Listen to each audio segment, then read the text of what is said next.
심으로 수요 성서 연구 말씀 터다지기 시간을 시작하겠습니다.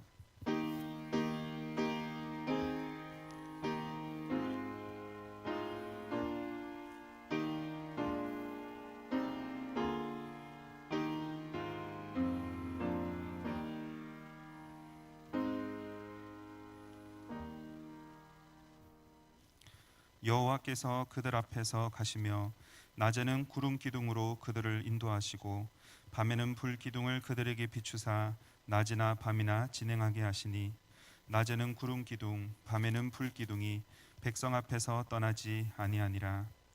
우리를 날마다 인도하시는 아버지 하나님, 저희를 말씀을 듣고 배울 수 있는 은혜의 자리로 불러주시니 감사합니다. 이 시간을 통해 우리의 믿음이 새로워지게 하시고 새 힘을 얻는 시간이 되도록 도와주옵소서. 예수님의 이름으로 기도합니다. 아멘. 찬송가 286장 찬송 드리겠습니다.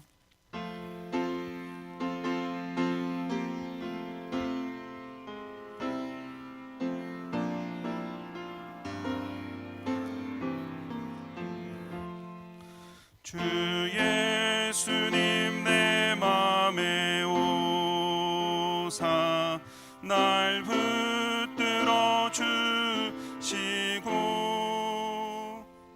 내 마음에 새 힘을 주사 늘 기쁘게 하소서. 사랑의 주 사랑의 주 내 마음속에 찾아오사 내 모든 죄 사하시고 내 상한 맘 고치소서.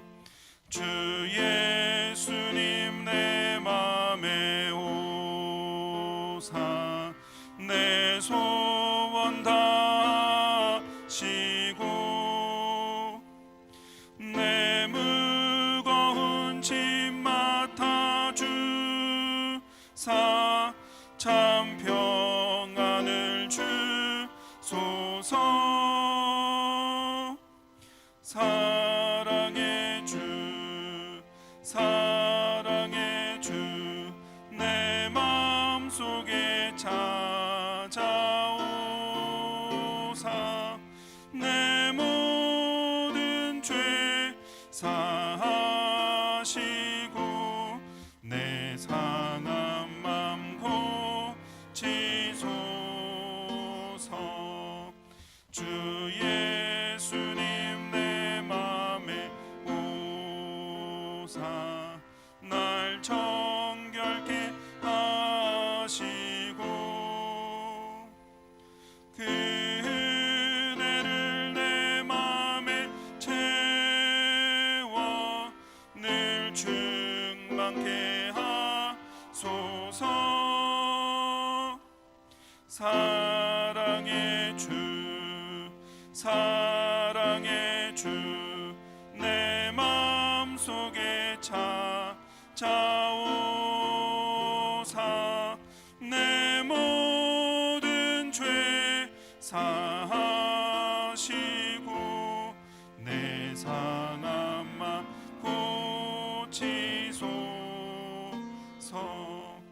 주 예수님 내 맘에 오사 내 길 인도하시고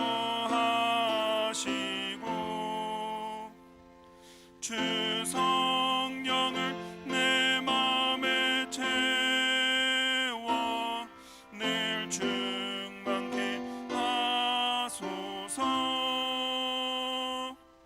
사랑의 주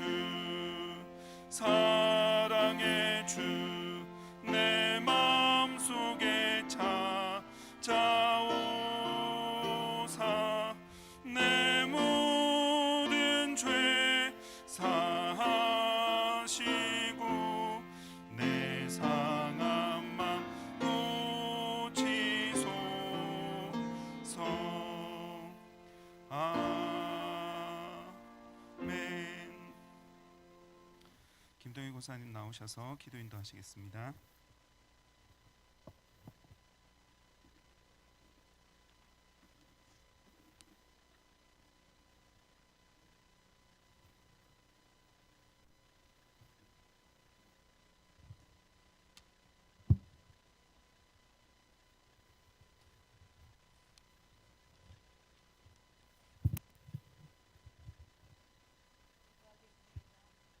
자비 하나님, 오늘도 저에게 생명 주시니 감사합니다.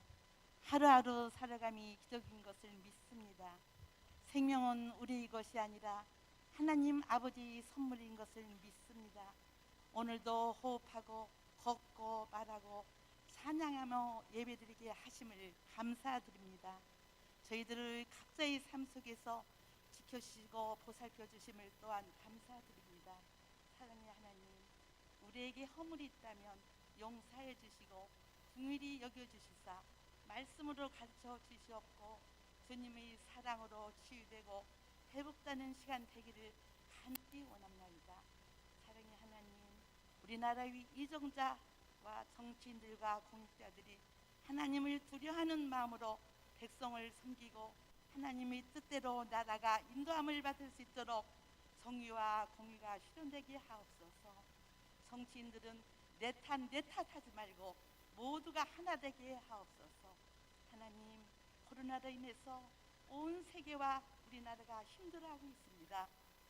코로나가 속히 진정되고 잘 치료되고 백신이 빨리 개발돼서 하루빨리 모든 생활이 안정되고 아버지 정상적인 생활이 되도록 도와주시옵소서. 그래야 학생들은 학교 생활에 유익 가운데 꿈을 갖고 성실히 배움에 임하게 하시며 정치적으로나 힘들 기업가, 자영업자, 근로자들을 지켜주시고 활발한 사회생활 가운데 삶이 윤택하게 하옵소서. 특별히 코로나로 인하여 온라인 예배가 대체되는 일들이 빈번하게 일어나고 지금도 예배가 제한이 되고 소음 모임은 금지되고 있습니다. 하나님은 무소부재하시기에 어디에나 어느 때나 계시지만 저희들은 한 시간 한 공간에 매여 함께 모여 예배함을 그리워하며 함께 찬양하며 기도하지 못함을 안타까워하고 있습니다. 혹여나 이번 코로나로 인해 저희들이 믿음이 낙오되지 않게 하시고 코로나를 핑계로 나태한 신앙으로 전락하지 않게 하옵소서. 위기를 기회로 삼고 더 예배를 삼아하는 심령으로 하나님이 몸된 길을 사랑하며 기도하며 말씀 보며 뜨거운 마음으로 깨어있게 하옵소서. 사랑의 하나님, 수능을 준비하는 수험생들에게 또한 코로나로 인해서 잘 준비하지 못한 수험생들에게 함께 하셔서 그들이 합격할 수 있는 지식과 지혜의 능력을 주시옵소서. 하나님, 또한 우리 송암교회 2021년 목회계획 수립을 위해 기도 주간을 갖고 계시는 우리 담임 목사님 김정은 목사님에게 영육간의 강건함을 주셔서 송암교회를 주 안에서 잘 이끌어 갈 수 있게 하옵소서. 또한 우리 부교육자님들 모두에게 영적으로 충만하게 하셔서 목사님과 같이 우리 송암교회를 잘 이끌고 가게 하시옵소서. 이 시간 온 성도들이 고개 숙여 주의 말씀 듣기를 원합나이다. 주의 말씀을 갈망하여 나왔사오니 말씀을 선포하시는 박창남 전도사님께 생명의 능력을 더하시고 선포될 때 듣는 이들이 소생하는 역사가 있기를 원합나이다. 오늘도 우리의 기도를 들으시고 살아계셔서 역사하시는 예수님의 이름으로 기도드립니다. 아멘.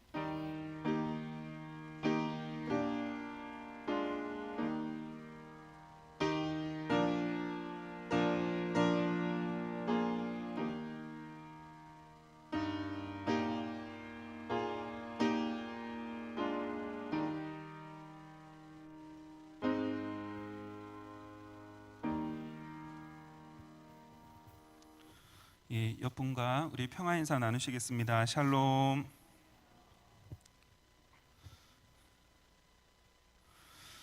예, 담임 목사님께서는 내년도 목회 계획을 위해 기도원에 입소 중이십니다. 우리 위해서 기도해 주시기 바랍니다. 그리고 수능과 취업을 앞두고 있는 우리 수험생들 많이 있습니다. 이번 주 토요일에도 중요한 시험을 앞둔 청년들이 있는데 우리 수험생들 또 시험을 앞둔 우리 친구들을 위해서 기도해 주시기 바랍니다. 우리 원선아 사모님께서는 이제 고비를 넘기시고 회복 중에 계신다고 합니다. 시력이 회복되는 것과 오른쪽 발목이 힘이 들어갈 수 있도록 계속 기도해 주시기 바랍니다. 우리 허영숙 집사님께서는 어제 넘어지셔서 허리를 다치셨는데요. 우리 현대병원에 입원 중에 계십니다. 기도해 주시기 바랍니다. 박선옥 교우님도 허리 시술 받으시고 지금 회복 중에 계십니다. 힘찬병원에 입원 중이십니다. 우리 환우들을 위해서 또 겨울철에 이렇게 넘어지는 거나 또 감기에 걸리지 않도록 특별히 기도해 주시길 바랍니다. 드린 예물이 있습니다. 기도하겠습니다. 오늘도 주시는 말씀으로 살아계신 하나님을 만나는 은혜를 누리게 해달라는 기도가 있습니다. 하나님의 귀한 자녀의 기도를 들어주시고 주님께서 응답하여 주옵소서. 예수님의 이름으로 기도드립니다. 아멘. 우리 하나님 말씀을 받겠습니다. 오늘 우리에게 주시는 하나님 말씀은 신명기 6장 4절에서 9절 말씀입니다. 자, 여러분 한 절씩 교독하신 후에 마지막 절은 합독하겠습니다. 이스라엘아 들으라, 우리 하나님 여호와는 오직 유일한 여호와이시니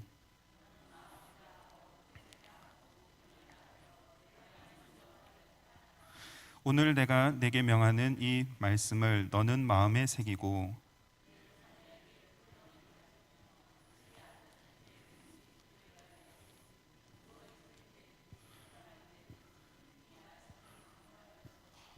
너는 또 그것을 내 손목에 메어 기호를 삼으며 내 미간에 붙여 표로 삼고 또 내 집문설주와 바깥문에 기록할지니라. 아멘. 주님의 말씀입니다.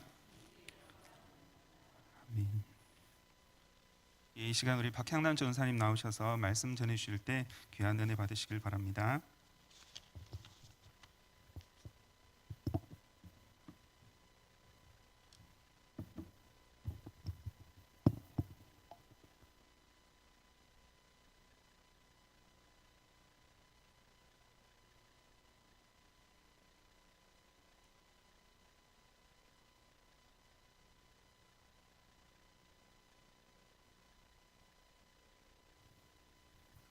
잠깐 기도하시겠습니다. 할렐루야. 주님 감사합니다. 오늘 이 시간 레위기의 말씀 앞으로 나아갑니다. 주님, 흔히들 어렵다고 말하는 이 말씀이 오늘 이 시간 말씀 앞에 선 저희 모두에게 정말 꿀송이보다 더 달게 느껴질 수 있는 그런 은혜를 부어주시길 원합니다. 이 시간 부족한 종 말씀 전할 때에 온전히 주님의 십자가 보혈로 덮어주시고 그리고 주님의 말씀만, 주님의 영광만 드러나게 하여 주시옵소서. 감사드리며 예수님의 이름으로 기도합니다. 아멘. 할렐루야. 오늘 많이 춥죠. 그 추위 속에서 이렇게 말씀 듣기 원해서 말씀 사모에서 이 자리에 나오신 여러분들과 또 영상으로 함께 하시는 우리 모든 성도님들께 정말 하나님께서 정말 넘치는 복으로 채워주시기를 원합니다. 오늘 이제 그 말씀 터 다지기 제가 맡은 모세오경 4번째 시간이에요. 자, 이 시간 우리 흔히 어렵다, 좀 지루하다라고 생각하는 그 레위기의 말씀으로 여러분들을 초대할 텐데요. 자, 그 어렵고 지루하게 느껴졌던 그 말씀을 최대한 간단하고 여러분들이 앞으로 그 레위기의 말씀 속으로 들어갔을 때 이게 그거였구나 이렇게 길을 찾아갈 수 있도록 오늘 제가 그 길을 안내해 드리도록 하겠습니다. 자, 레위기 부제를 거룩한 삶으로의 부르심이라고 했는데요. 자, 레위기가 원래 명칭이 히브리어로 바이크라, 그가 부르셨다라는 뜻이래요. 자, 하나님께 선택받고 부르심받은 그 이스라엘이 이제는 특별하게 그 열방 가운데서 하나님을 모범적으로 섬기는 그런 민족이 돼야 되잖아요. 그러니까 그렇게 하나님께 선택받아서 거룩한 백성으로 살아갈 수 있도록 각종 제사 규정과 그리고 성결 예식과 특별히 또 이스라엘 백성 중에서 선택한 제사장 레위인들을 위한 그런 규정으로 이 레위기가 이루어져 있습니다. 레위기를 우리 모세오경 중에서 보면 가장 중앙에 위치해 있죠. 유대인들은 어린아이들에게 성경을 가르칠 때 이 레위기를 제일 먼저 읽힌다고 그래요. 그만큼 이 레위기가 중요하다는 얘기죠.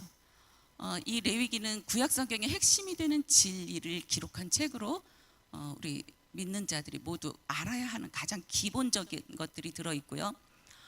거기서 속죄의 길을 제시하고, 그리고 신약의 대속, 예수 그리스도께서 우리의 죄를 대신해서 속죄 제물로 피를 흘리셨잖아요. 그것의 근간이 되는 게 이 레위기의 제사에 들어 있습니다. 자, 이제 레위기를 굉장히 간단하게 제가 정리를 해드릴게요. 지금 여기 4가지 단어 보이시죠? 자, 거룩, 제사, 절기, 희년. 한 번만 다시 읽어볼게요. 시작. 거룩, 제사, 절기, 희년. 이거 다 외우실 수 있겠죠? 자, 이것만 외우시면 레위기 다 끝났어요. 레위기의 내용이 바로 이거거든요. 거룩, 제사, 절기, 희년. 이게 레위기의 굉장히 핵심이 되는 그런 단어예요. 자, 레위기의 주제는 거룩함입니다. 거룩함은 히브리 말로 코데시라고 하는데요. 그것은 카다시, 그러니까 구별하다, 분리하다라는 뜻의 그 단어에서 파생된 말이라고 해요. 그래서 히브리적 개념으로 이 거룩함은 구별됨, 성별됨을 의미합니다. 그런데 이렇게 구별되고 정말 성별됐다고 해서 그래, 나는 구별됐어, 나는 이제 거룩해야 돼 라고 해서 이 세상에 더러운 것들이 나한테 오염되면 안 돼, 그래서 저 멀리 깊은 산속에 들어가서 나만 혼자 거룩하라는 의미가 아닙니다. 레위기에서 말하는 이 거룩은 우리가 일상생활 속에서 사람들과 관계를 맺어가면서 그 속에서 거룩함을 유지하는 그런 거룩함입니다.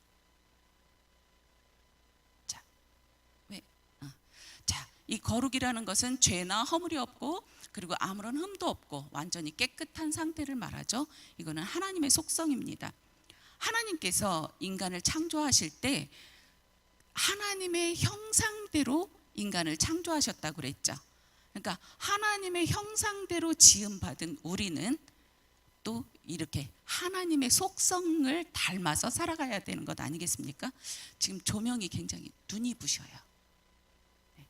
자, 레위기 전체는 이 거룩함이라는 주제가 처음부터 끝까지 관통하고 있는데, 자, 제사, 이 제사는 하나님께 드리는 가장 거룩한 예식입니다. 그리고 제사장은 하나님께서 택하신 가장 거룩한 사람이고요. 절기, 이거는 하나님께서 택하신 가장 거룩한 날입니다. 자, 이 레위기를 보면은 이제 전반부와 후반부로 나누어서 이렇게 볼 수 있는데, 전반부는 어떻게 거룩함을 회복할 수 있을까? 어떻게 이 거룩함을 회복할 수 있을까? 자, 이것이 1장부터 17장까지고요. 제사를 통해서 거룩함을 회복한답니다. 제사를 통해서. 그 다음에 이제 후반부는 그러면 이런 거룩한 사람의 삶은 어떠해야 하는가? 그것이 후반부 18장부터 27장까지 그 성결을 통한 거룩의 유지, 그 내용이 들어있는데, 하나님께서 이스라엘 백성들을 먼저 구원을 하시고 시내산에서 이스라엘 백성들과 계약을 맺잖아요. 그리고 나서 그 구원 상태를 잘 유지해 갈 수 있도록 십계명을 주십니다. 마찬가지로 하나님께서는 이 이스라엘 백성들이 이 제사를 통해서 먼저 거룩함을 회복해서 그것이 끝이 아니죠. 우리가 은혜를 받았어도 거기서 끝이 아니죠. 이 받은 은혜를 어떻게 하면 잘 유지하는가가 더 중요하죠. 그래서 이 후반부에서는 거룩한 사람들이 어떻게 살아야 하는가에 대해서 나타내고 있고요. 자, 먼저 전반부 1장부터 17장까지는 피제사를 통한 교제의 성립과 회복 이야기입니다. 자, 죄의 값은 사망입니다. 죄를 지으면 그 대가로 죽을 수밖에 없습니다.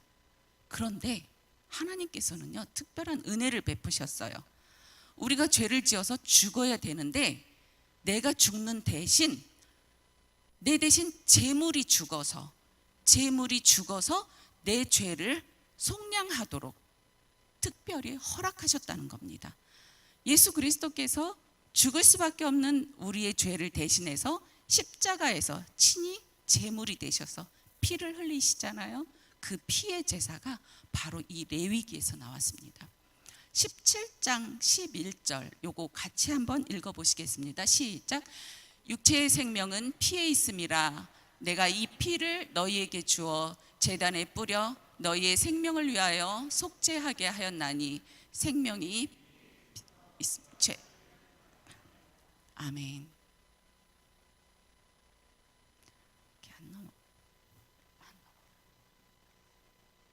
자, 이 제사는 보통 제사 지낼 때 제물로 소나 양 이런 거를 제물로 바치잖아요. 그런데 소가 좀 비싸요. 그래서 좀 형편이 안 되는 사람은 양으로 대체하죠. 그것도 어린 양. 그 중에서도 특별히 흠 없는 어린 양으로 제물로 흔히 많이 바칩니다. 그리고 이 제물로 바쳐진 짐승은요, 죽어서 불태워지죠.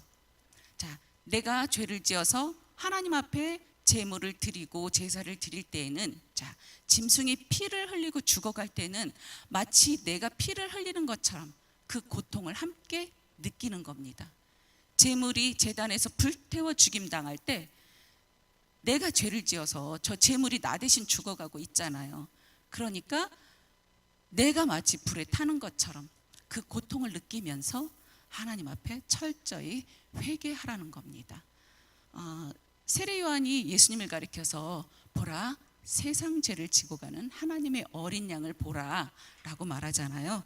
그게 이 레위기의 제사에서 유래된 말입니다. 자, 그런데 하나님께서는 어떤 특별한 또 이렇게 약자를 배려하시는 그런 하나님이세요. 흔히 주변에서 아유, 나는 교회는 가고 싶은데 돈이 없어서 못 가, 이런 분들 많이 보셨죠. 저도요, 주변에서 이제 전도를 하다 보면 아유, 그래, 정말 교회는 가고 싶은데 돈이 없어서 못 가, 이런 분들 저도 꽤 많이 봤거든요. 그런데 하나님께서는 그 제물을 받으실 때 무조건 너희 이거 해, 그게 아니에요. 하나님이 원하시는 거는 그 제물 자체가 아니에요. 우리의 철저히 통회하는 마음을 원하시기 때문에, 자, 5장 7절에서요.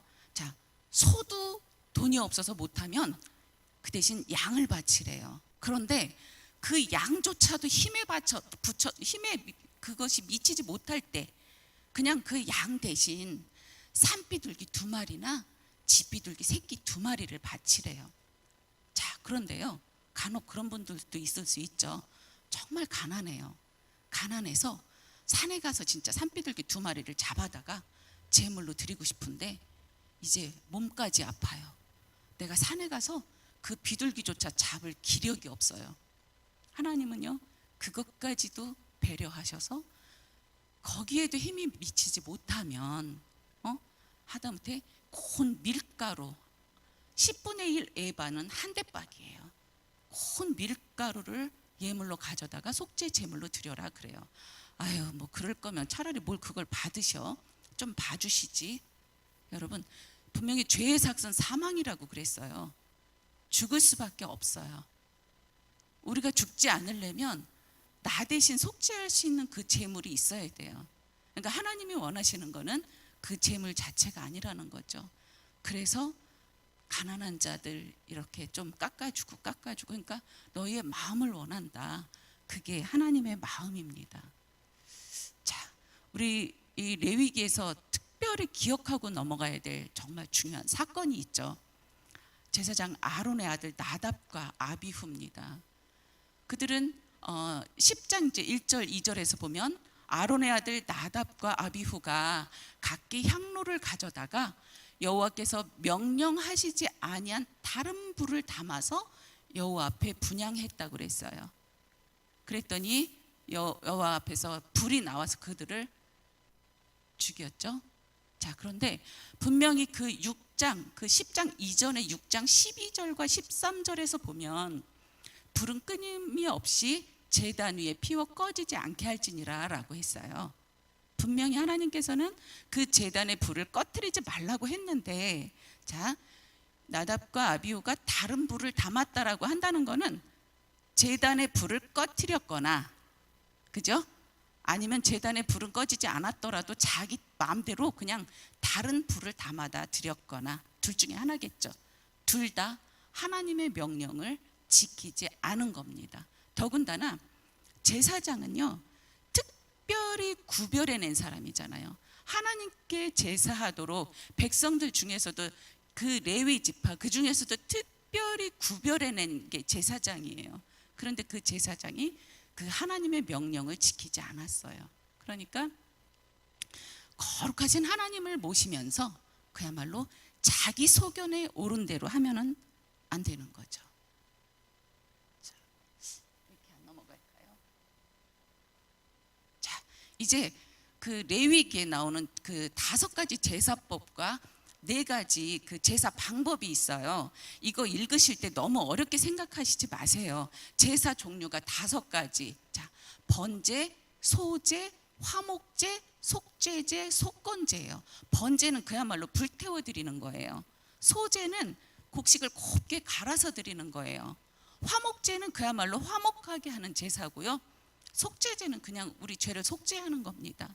속건제는 어떤 그 손해배상의 의미가 있는데요. 자, 먼저 번제는 소나 양, 비둘기 등을 가죽만 벗기고 전부 불태웁니다. 자, 왜 제물을 소, 양, 비둘기 이렇게 했던 거는 아까 말씀드렸죠. 형편에 따라서 자기 형편에 맞는 제물을 드리는 겁니다. 이것은 헌신을 의미하는 제사입니다. 그 다음에 2번째가 소제인데요. 이거는 곡식 가루로 드리는 제사예요. 여기서 일부만 태우고 나머지는 제사장 몫이라고 그랬어요. 자, 근데 이것을 또 화덕에다 구워서 바칠 때도 마찬가지로 일부만 불에 태우고 나머지는 이제 제사장에게 돌리는데, 이것은 하나님께 감사와 충성을 의미하는 제사입니다. 우리가 하나님 앞에 충성한다면서 나의 고집, 나의 욕심, 나의 성격 이런 것들을 그대로 가지고 하나님 앞에 충성할 수는 없겠죠. 나의 그 모난 부분, 나의 고집, 내 생각, 내 계획 이런 것들이 하나님 앞에서 곱게 갈아져서 이렇게 하나님 앞에 충성을 다짐하는 그런 제사가 바로 소제입니다. 자, 그 다음에 3번째가 화목제인데요. 그냥 화목하게 하는 제사예요. 자, 이거는 이제 내가 제물을 바치면 나와 또 거기 제사를 이렇게 주도하는 제사장과 그곳에 있는 다른 백성들과 함께 먹으면서 같이 즐거워하고 기뻐하는 그런 제사입니다. 중요한 것은 여기서 기름은 반드시 하나님 거예요. 고기는 그곳에 모인 사람들이 함께 나눠 먹어요. 근데 기름은 하나님께 태워서 드립니다. 그리고 이제 속죄제인데요. 이거는 일반적인 죄를 지었을 때 그 내가 부지 중에 지은 죄. 근데 이건 좀 특별한 게 뭐냐면 제물이 신분에 따라서 달라요. 자, 제사장과 일반 평민이 있다면 책임이 똑같을 수는 없겠죠. 똑같은 죄를 지었지만 만약에 제사장과 일반 백성이 있다면 당연히 하나님은 제사장에게 더 큰 책임을 물으시겠죠. 그래서 이때 바치는 제물은 신분이나 지위에 따라서 그 정도가 달라집니다. 이것은 내가 지은 죄에 대해서 회개하는 의미가 있고요. 자, 그 다음에 5번째가 속건제. 이건 손해배상의 의미예요. 하나님께서 네 이웃의 집을 탐하지 말라 그랬잖아요. 자, 그런데 내가 이웃의 물건, 내가 옆에 사람 거 5만 원을 만약에 훔쳤어요. 여기 탐이 나서 5만 원을 훔쳤어요. 그러면 이 5만 원에다가 5분의 1, 그러니까 20% 만 원을 더 붙여서 6만 원을 이 사람에게 배상의 의미로 줘야 되고요. 거기다 또 하나님 앞에 속건 제사를 드려야 돼요. 그러니까 내가 다른 사람에게 물질적인 손해를 끼치면 엄청난 손해가 나에게 돌아오죠. 에이, 뭐 하나님한테 들키지 않으면 됐지. 사람에겐 들키지 않을 수 있어요. 그런데 하나님께는 우리가 속일 수가 없잖아요. 분명히 죄의 삭은 사망이라고 그랬어요. 이거 안 하면 죽을 수밖에 없죠. 그러니까 이 사람에겐 들키지 않았어도 내가 살기 위해서는 이 속건제를 해야 돼요. 반드시 그 사람에게 손해배상을 해줘야 되고요. 그리고 하나님께 제사를 드려야 됩니다. 자, 그다음에 이제 4가지 제사법이 있는데 화제는 불태워서 드리는 거고요. 전제는 기름이나 뭐 유향, 피 이런 거를 제물 위에 이렇게 뿌리거나 부어서 드리는 제사고요. 요제는 높이 들어서 흔든대요. 근데 뭐 이렇게 흔드는지는 저도 모르겠어요. 들어서 흔든대요. 그리고 거제는 들어 올렸다가 이렇게 내려서 드리는 게 거제라고 합니다. 제사법에는 요 4가지가 있는데요. 좀 특별한 거는 거제와 요제는 제사장의 몫으로 돌리랍니다. 와, 좋겠다. 제사장, 그쵸? 제사 드리고 났는데 거제와 요제를 드린 거는 그 고기를 제사장이 갖다 먹으래요. 너무 좋겠죠? 근데 여러분, 지금 이거는 시내산에서 하나님께서 이스라엘 백성들에게 가르치실 때 앞으로 이제 약속의 땅 그 가나안에 들어가서 이제 하나님의 선택된 백성으로 거룩하게 살기 위해서 주시는 그런 율례잖아요. 자, 그런데 다른 지파들에게는 토지 그 기업이 있어요. 말하자면 재산을 다 그 지파들마다 줬죠. 레위 지파는 그 재산을 받지 못했잖아요. 레위 지파 제사장들은요, 그냥 백성들이 각 지파에서 주는 11조 그것 갖고 먹고 살아야 돼요. 그래서 하나님께서 또 그때 이 재물 중에서 이거는 제사장의 몫으로 돌릴지니라라고 한 것들 갖고 먹고 살아야 돼요. 한마디로 말해서 남들은 다 재산을 가지고 이미 시작하는데 이들은 자기가 받은 재산이 없어요. 그때 만약에 백성들이 온전한 11조를 바치지 않으면 먹고 살 길이 없어요. 아마 말라기서에 나오는 그 11조에 대한 규정이 그렇게 백성들이 온전한 11조를 바치지 않았기 때문에 하나님께서 온전한 11조를 바치라는 의미로 그 말씀이 나온 겁니다. 자, 그러니 요즘 시대로 생각하면 제사장은 사회적인 약자죠. 그렇죠? 이런 물질적인 개념으로 생각하면요. 자, 이제 그 후반부예요. 18장에서 후반부에는 이제 그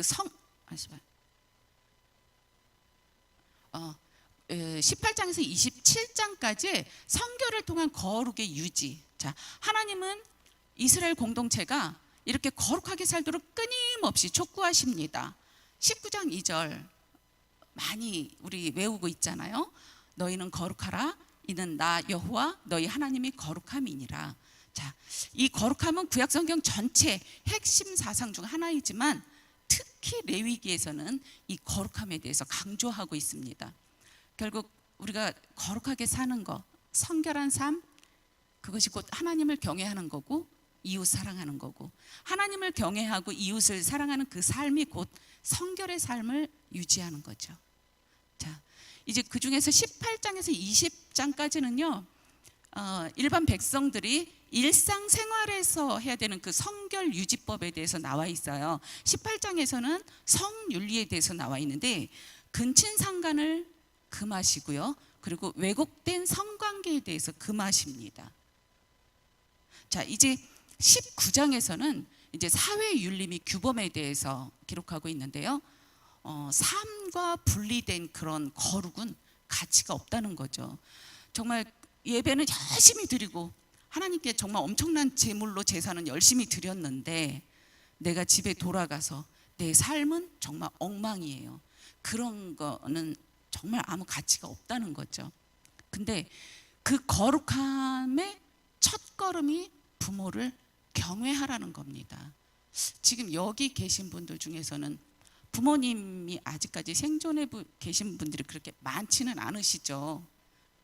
저도 이제 저희 엄마가 몇 년 전에 돌아가셨는데 왜 살아생전에 그 엄마의 고마움을 몰랐는지 돌아가시고 나니까, 지나고 나니까 그 엄마가 얼마나 참 고마운 우리 엄마였는지 참 새록새록 또 깨달아집니다.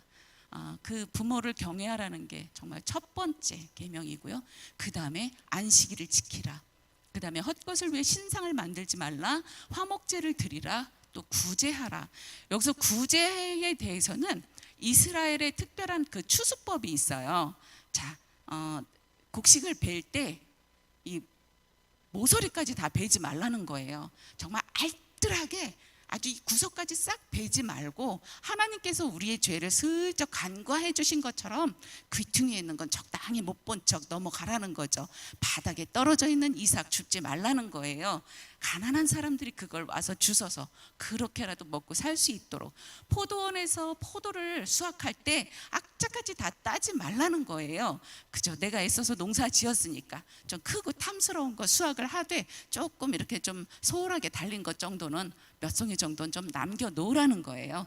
그래야 가난한 사람들이 와서 그것을 따 먹을 수 있다는 거죠. 이게 이스라엘의 추수법입니다.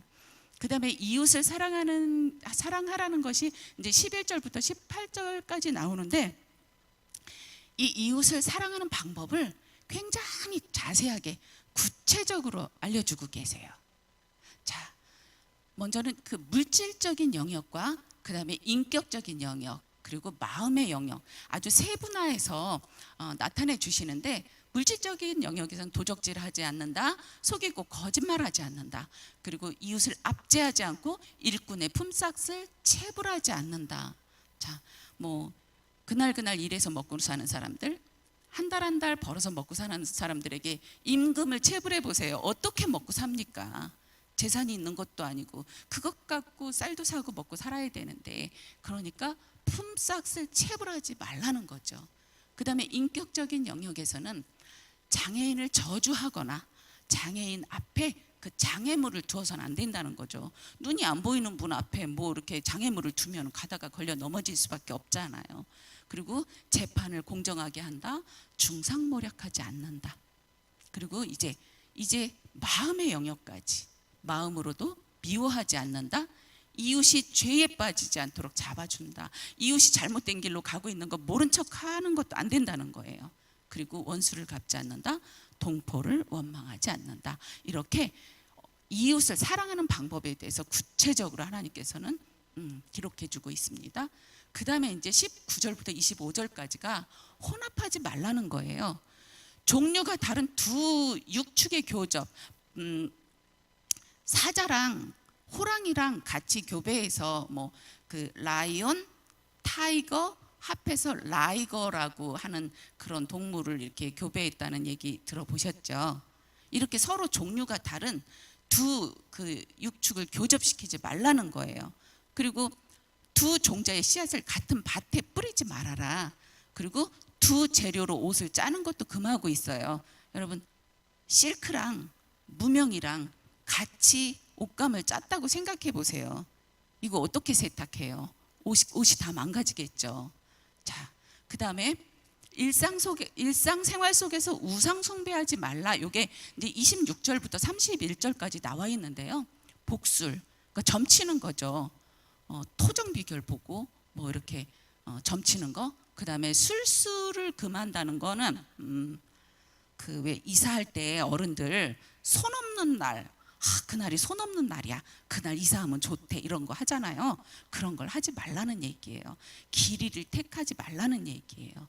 자, 그 다음에 여기 머리카락을 둥글게 깎지 말며 수염끝을 손상하지 말고 죽은 자를 위해 뭐 자해하지 말고 몸에 무늬를 놓지 말라. 이것은 오늘날에 그대로 적용하면 안 돼요. 왜요? 요즘 막 하잖아요. 근데 하나님이 몸에 무늬를 놓지 말라는데 이 사람 문신했어, 이거 완전히 죽을 죄인이야, 이러면 안 된다는 거죠. 왜냐하면 저런 것들이 그때 당시에 이교도들이 하고 있는 그런 풍습이었대요. 그러니까 그때 당시에 이교도들이 저런 모습을 하고 있었으니까 하나님께서는 이교도들이 하는 그런 행위를 하지 말아라, 그런 뜻으로 이런 말씀을 주셨어요. 그 다음에 이제 32절부터 37절까지가 사회 정의를 이루라, 노인을 공경하라. 지금 우리나라 초고령 사회로 가고 있죠. 정말 이거는 지금 이 시대에도 너무 필요한 말인 것 같아요. 오늘도 제가 막 그 인터넷 뉴스를 보면서 너무너무 마음이 아팠는데 노인이 그 지하철 안에서 기침을 했다고 젊은이가 그 노인을 막 때려서 뭐 허리가 다쳤다나 그런 참 이런 안타까운 소식이 들릴 때마다 참 마음이 참 그렇습니다. 자, 그다음에 타국인을 사랑하라. 이건 인종차별하지 말라는 거예요. 우리나라도 옛날에 정말 너무 어렵고 힘들던 시절에 막 독일에 광부로 가고 막 간호사로 가고 미국에 가서 막 사탕수수밭에서 얼마나 고생하면서 게다가 인종차별 당하면서 고생을 했습니까? 그래서 지금 요즘 시대에 우리나라에 들어와 있는 외국인 노동자들 있잖아요. 그들의 피부 색깔이 우리와 다르다고 해서 그들이 우리보다 좀 어려운 나라에서 왔다고 해서 그들을 차별하지 말라는 거죠. 그들을 사랑하라는 겁니다. 그리고 재판을 공정하게 하고 도량형에도 불이함이 없게 하라. 그러니까 저울추를 속이지 말라는 거예요. 물건 팔 때 슬쩍 저울추를 속이지 말라는 거죠. 이제 그 하나님께서 이제 그 레위기에 보면 여러 가지 절기에 대해서 나타내 주고 있어요. 근데 굉장히 여러 가지인데 여기서는 그냥 대표적으로 가장 그 대표적인 3개 절기에 대해서만 정리했습니다. 이것들은 결국은 기억하라는 거예요. 하나님이 구원해 주신 그 하나님께 감사한 그것을 기억하고 기념하라는 거예요. 자, 유월절 잘 아시죠? 출애굽 때 당시에 초태생이 다 죽고 문설주에 어린 양의 피를 바른 그 집은 재앙이 넘어갔어요. 그래서 그날을 기념해서 유월절이라고 하죠. 그래서 그 유월절을 하루 지내고 나서 그 다음 날부터 7일 동안 무교병, 그러니까 누룩을 넣지 않은 빵을 먹습니다. 그게 무교절입니다. 그러니까 결국 출애굽 그 사건을 기념하기 위해서 이런 절기를 지키는 거죠. 그 다음에 오순절인데요. 오순절 하면 딱 떠오르는 게 사도행전에서 오순절 성령 강림 딱 떠오르시죠. 자, 이 오순절은 77절이라고도 하고요. 6월절 이후에 50일째 되는 날인데 보리 이삭을 베고 감사드리는 절기. 요즘 우리는 맥추감사 주일로 이거를 지키고 있죠. 자, 그 다음에 이제 그 초막절이에요. 요거는 장막절, 초막절 같은 말인데요. 곡식을 거둔 후에 하나님께 감사를 드리는 절기인데 지금 우리는 이게 추수감사 주일로 지키고 있어요. 그러니까 23장 43절에 보면 이는 내가 이스라엘 자손을 애굽 땅에서 인도하여 내던 때에 초막에 거주하게 한 줄을 너희 대대로 알게 함이니라. 결국 그때 당시에 하나님께서 우리를 어떻게 돌봤는지 그런 것들을 기억하고 이 절기를 통해서 계속 되새기고 기념하라는 거죠. 자, 이제 이 레위기에서 굉장히 중요한 거예요.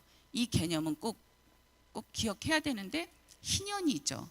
이 희년을 구약 최고의 율법이라고도 해요. 안식일은 7일째 되는 날이죠. 안식년은 7년째 되는 날이죠. 근데 이 안식년이 7번이 지나요. 7, 7이 49, 49년이 지나고 그 다음 해 50년째 되는 때가 희년이에요. 희년에 크게 하는 2가지 일은 첫째, 땅을 원래 주인에게 돌려주는 거. 그리고 둘째가 노예를 해방시키는 겁니다. 자, 하나님께서는 지금 여긴 아직 그 가나안 땅에 들어가지 않았어요. 가나안 땅에 이제 들어가서 어떻게 땅을 분배해야 되는지 그 원칙을 이제 지금 다 설명을 해주고 있는데요. 이 땅을 분배하는 원칙은 평등의 원칙이에요. 큰 지파는 많이 주고 작은 지파는 적게 주고 그 지파 내에서도 사람이 많은 가문은 큰 가문은 많이 주고 적은 가문은 적게 주고 또 그 가문 내의 가정에서도 식구가 많은 집은 많이 주고 적은 집은 적게 주고 그런데 하나님께서는 땅을 팔고 사면 안 된다라고 또 계명을 주세요. 와, 왜 땅을 팔고 사면 안 될까요? 자, 여러분 이 세상은 하나님이 창조하셨죠. 이 세상의 주인은 하나님이세요. 땅의 주인은 하나님이세요. 우리는 잠시 와서 잠시 왔다가 가는 나그네예요. 그러니까 우리가 영원히 이 땅의 주인이 될 수는 없는 거예요. 그래서 하나님께서는 이 땅을 팔고 사지 못하도록 했는데요. 자, 만약에 사람에 따라서 조금 이제에 밝은 사람도 있어요. 그렇죠? 똑같이 땅을 주었어도 누군가는 막 그 땅을 막 불리는 사람이 있고 누군가는 있는 것도 다 까먹는 사람이 있어요. 사람의 능력이 다 똑같지 않아요. 그리고 사람의 형편이 다 똑같지 않아요. 건강이 다 똑같지 않아요. 그래서 하나님께서는 그 토지 무르기를 허락하시는데 뭐냐면 내가 어쩔 수 없어서 똑같이 땅을 받았는데 갑자기 가족들이 막 아프면 제대로 일도 할 수가 없어요. 또 이 병을 치료해야 되니까 또 돈이 많이 나가요. 돈이 없으니까 땅을 팔 수밖에 없잖아요. 그런데 하나님께서는 분명히 땅을 팔고 사지 말라 그랬죠. 그럴 때 내 형제 중에 누군가가 대신 내가 팔아먹은 그 땅값을 도로 물어주고 그 땅을 찾아와야 돼요. 그게 토지 무르기인데 그런데 만약에 내 형제도 똑같이 가난해. 그러면 좀 더 가까운 친척, 또 가까운 친척. 자, 이렇게 토지 무르기 이걸 갖다 이스라엘에서는 고엘이라는 용어를 써요. 고엘 제도인데 그런데 형제도 가난해. 친척도 다 가난해. 도대체 이 토지 물러줄 사람이 없어. 그럴 때는 희년을 기다려라. 왜냐하면 50년째 되는 희년이 되면 그동안 땅을 팔고 산 것이 다 무효가 돼요. 땅은 원래 주인에게 되돌아가야 돼요. 이것이 희년이 갖는 중요한 의미입니다.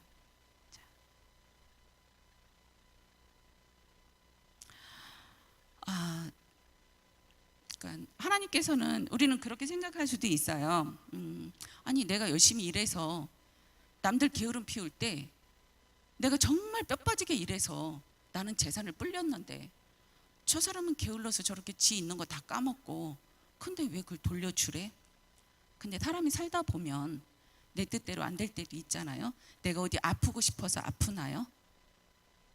근데 하나님은 능력 있고 잘난 사람만 끌고 가길 원하시는 게 아니라 좀 지질이 못나고 부족한 사람도 같이 끌고 가길 원하시는 게 그게 하나님 아버지의 마음입니다. 그래서 레위기에서는 이렇게 이런 뭐 희년의 제도 이런 것까지 이렇게 마련하셔서 끊임없이 부족한 사람, 약자들까지도 끌어안고 가는 그 하나님의 마음을 느낄 수 있습니다. 자, 이제 26장 레위기의 결론에 해당되는 이 부분인데요. 읽다 보면 그거 제일 신나죠. 순종해서 받는 복, 그 부분 열심히 읽는데 그러고 나면 바로 또 불순종했을 때 받는 저주가 나와요. 그런데 이게 또 순종했을 때 받는 복보다 내용이 길어요. 이거 지금 읽다 보면 조금 마음이 불편하잖아요.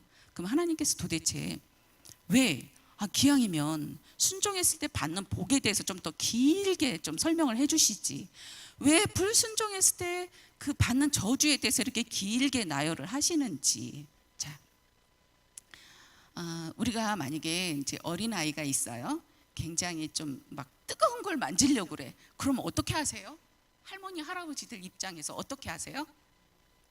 이놈, 애비, 그렇게 하지 않으시나요? 자, 그게 그 손주를 아주 미워서 혼내는 건가요?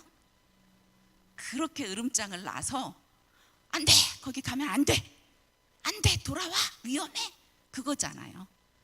하나님께서도 보면 불순종했을 때 저주에 대해서 이렇게 길게 나열을 하면서 결국은 하나님께서는 자기 백성이 회개를 하고 하나님께로 돌아오기를 기다리는 정말 자비롭고 은혜롭고 노하기를 더디하시는 그 하나님의 성품을 이 레위기를 통해서 잘 느낄 수 있습니다.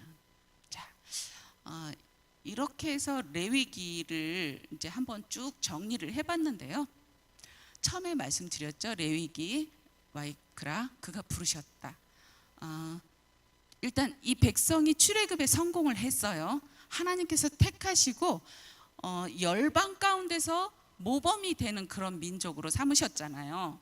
자, 그러면 그들이 하나님께 선택받은 민족으로서 어떻게 그 거룩함을 회복하고, 그리고 일상생활 속에서 어떻게 그 거룩함을 유지하고 살아야 되는지, 그리고 어떻게 그 거룩한 백성으로서 하나님께 축복을 받고 살아야 하는지, 그런 관점에서 종교 그리고 일상생활과 관련된 그런 행위 규범을 세세하게 가르쳐 준 것이 바로 이 레위기입니다.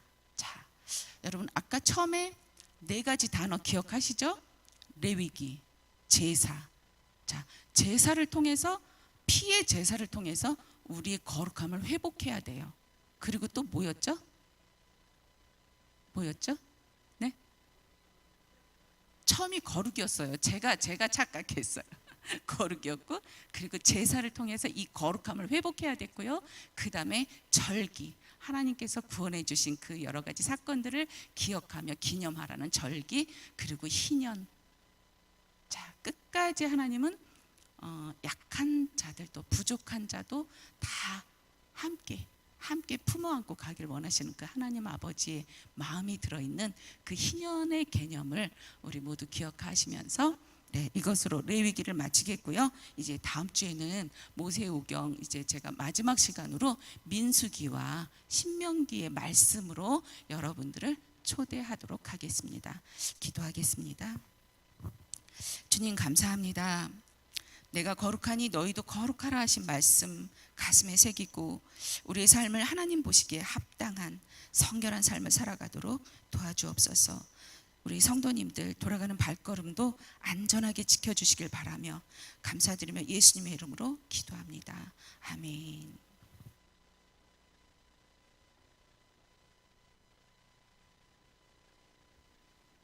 예, 자리에 일어나셔서 결단 찬송 293장 부르시겠습니다.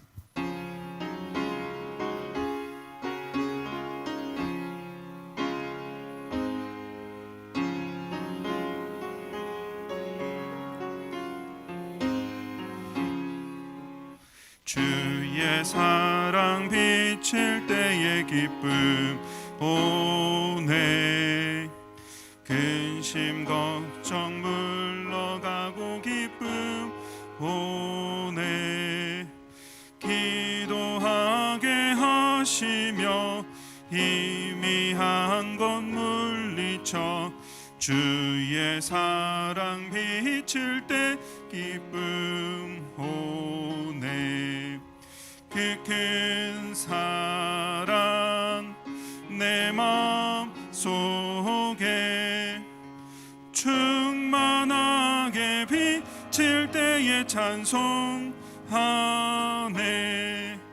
그 큰 사랑 내 마음 속에 화평함과 기쁨 주네, 그 큰 사랑 주의 사랑 비칠 때에 이 세상은 아름답고 활기차게 다 변하네, 화평 중에 내 영혼 영광스런 새 생명 다시 찾게 되었네, 그 큰 사랑 그 큰 사랑 내 마음 속에 충만하게 비칠 때에 찬송하네,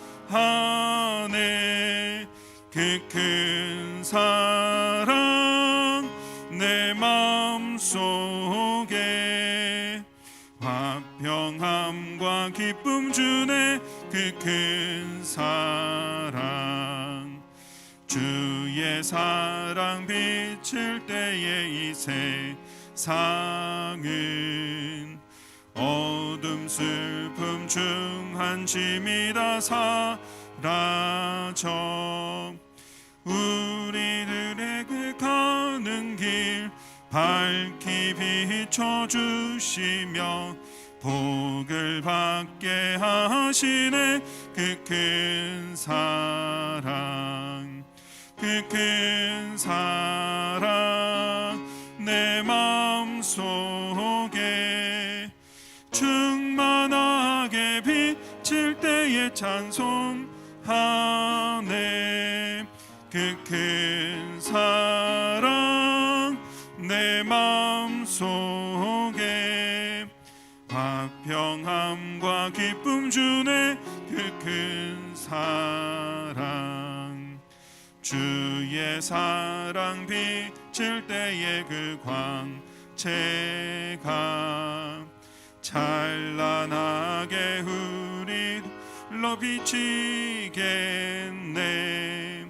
세상 모두 이기고 천국 생활할 때도 주의 사랑 비치네. 그 큰 사랑, 그 큰 사랑 내 마음속에 충만하게 비칠 때에 찬송하네. 그 큰 사랑 내 마음속에 화평함과 기쁨 주네. 그 큰 사랑. 이제 주님이 가르쳐 주신 기도로 수요성소연구 말씀 터다지기 시간을 마치겠습니다. 하늘에 계신 우리 아버지여, 이름이 거룩히 여김을 받으시오며 나라의 임하시며 뜻이 하늘에서 이룬 것 같이 땅에서도 이루어지이다. 오늘날 우리에게 일용할 양식을 주옵시고 우리가 우리에게 죄 지은 자를 사하여 준 것 같이 우리 죄를 사하여 주옵시고 우리를 시험에 들게 하지 마옵시고 다만 악에서 구하옵소서. 대개 나라와 권세와 영광이 아버지께 영원히 있사옵나이다. 아멘.